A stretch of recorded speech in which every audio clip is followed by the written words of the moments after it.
Hello बच्चों, 8वीं कक्षा की हिंदी। अब इसमें दूसरी इकाई में हम व्याकरण शुरू करते हैं।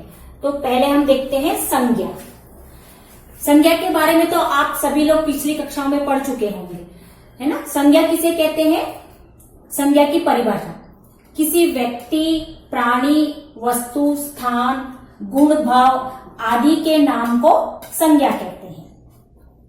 जैसे उदाहरण के तौर पे राम, दिल्ली, मोर, घमंडी आदि। तो संज्ञा क्या चीज होती है? किसी शहर के नाम को या कोई वस्तु के नाम को, प्राणियों के नाम को, पक्षियों के नाम को या किसी के गुण या भाव के बारे में हमें परिचय कराते हैं, उसे संज्ञा कहते हैं। संज्ञा के 5 भेद हैं। पहला है व्यक्तिवाचक संज्ञा, दूसरा जातिवाचक संज्ञा, तीसरा भाववाचक संज्ञा, चौथा द्रव्यवाचक संज्ञा, पांचवा है समूहवाचक संज्ञा। तो अब हम एक एक करके इन सब के बारे में जानते हैं। व्यक्तिवाचक संज्ञा क्या है? किसी विशेष प्राणी, स्थान या वस्तु के नाम को व्यक्तिवाचक संज्ञा कहते हैं। अब इसमें हम किसी विशेष एक व्यक्ति के बारे में बोलते हैं, जैसे मोहन, या फिर किसी एक शहर के बारे में बंबई। किसी विशेष व्यक्ति या प्राणी के बारे में हम जब चर्चा करते हैं तो उसे व्यक्तिवाचक संज्ञा कहते हैं, जैसे बंबई, मोर।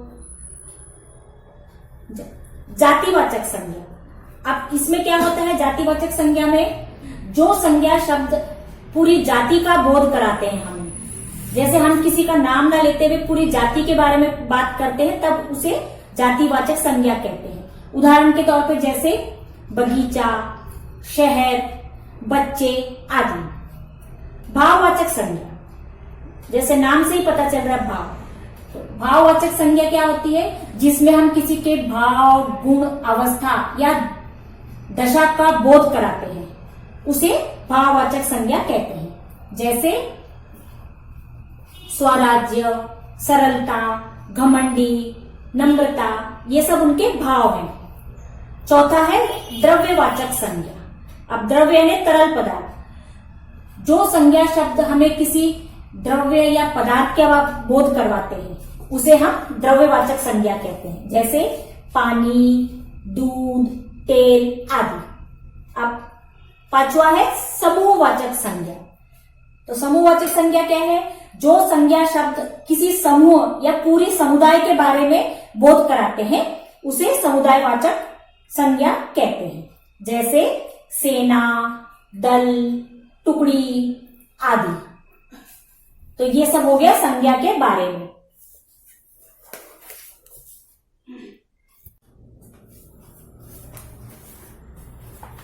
अब शुरू करते हैं सर्वनाम। इसके पहले हमने देखा संज्ञा। अब संज्ञा क्या चीज है? संज्ञा तो किसी के भी नाम को संज्ञा कहते हैं।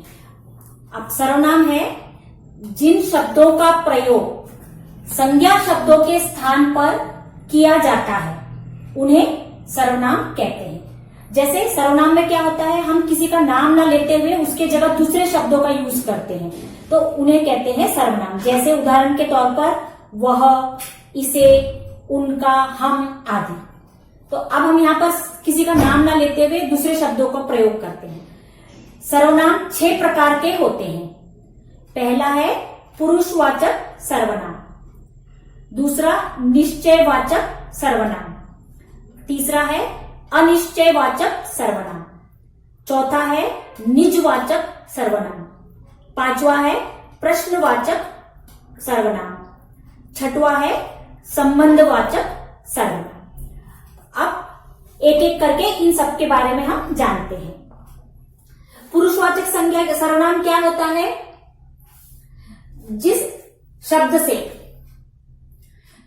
बोलने वाले के बारे में या सुनने वाले का या फिर हम जिसके विषय में बात कर रहे हैं उसका बोध हो, तो उस पुरुष को पुरुषवाचक सर्वनाम कहते हैं। उदाहरण के तौर पर जैसे मैं, तुम, मुझे आदि। दूसरा है निश्चयवाचक सर्वनाम। अब निश्चयवाचक सर्वनाम में क्या है? जिस शब्द से किसी निश्चित व्यक्ति, वस्तु या स्थान का बोध होता है, इसमें हमें मालूम रहता है, निश्चित हम बात करते हैं, तो उसे कहते हैं निश्चयवाचक सर्वनाम। जैसे ये गेहूं के दाने, वह तुम्हारी कुल्हाड़ी है, यह मेरी पुस्तक है। तो इसमें हमें मालूम है कि यह पक्का मेरी है, तो उस प्रकार। तीसरा है अनिश्चयवाचक सर्वनाम। अब इसमें क्या होता है अनिश्चयवाचक सर्वनाम में, जिन सर्वनाम शब्दों से किसी निश्चित व्यक्ति वस्तु स्थान का बोध हमें ना हो, हमें मालूम नहीं रहता है, अनिश्चित रहते हैं, तो उस प्रकार के शब्द को हम अनिश्चितवाचक सर्वनाम कहते हैं। उदाहरण के तौर पे बाहर कोई है, अब कौन है हमें नहीं मालूम, कोई है।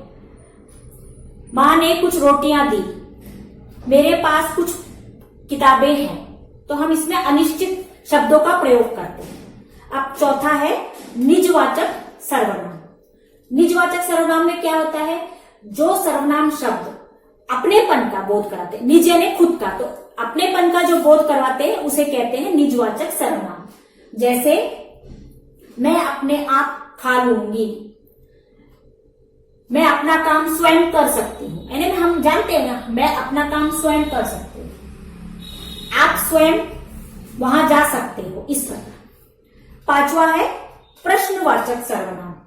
अब इसमें क्या होता है, जो सर्वनाम शब्द किसी प्रश्न का बोध करवाए, जैसे हम किसी से कुछ प्रश्न पूछते हैं, तो उस प्रकार के सर्वनाम को प्रश्नवाचक सर्वनाम कहते हैं। जैसे अंदर कौन है, तुम्हारे पास कितनी पुस्तक है, तुम वहां पर क्या कर रहे हो, इस प्रकार जब हम किसी से प्रश्न पूछते हैं तो उसे कहते हैं प्रश्नवाचक सर्वनाम। संबंधवाचक सर्वनाम, जो शब्द संज्ञा का सर्वनाम का किसी या अन्य संज्ञा के या सर्वनाम शब्द के साथ संबंध का बोध करवाते हैं, उन्हें संबंधवाचक सर्वनाम कहते हैं। जैसे जो जीतेगा उसे इनाम मिलेगा, तो यानी जो जीतेगा तो उसका संबंध है जिससे, जो जीतेगा उसे इनाम मिलेगा, यानी इसमें हम किसी दो लोगों के बीच का संबंध स्थापित करते हैं, जो जैसा करेगा वो वैसा ही भरेगा। तो इस प्रकार ये हो गया संबंधवाचक सर्वनाम। तो हमने देखे संज्ञा और सर्वनाम, ये सर्वनाम के 6 भेद।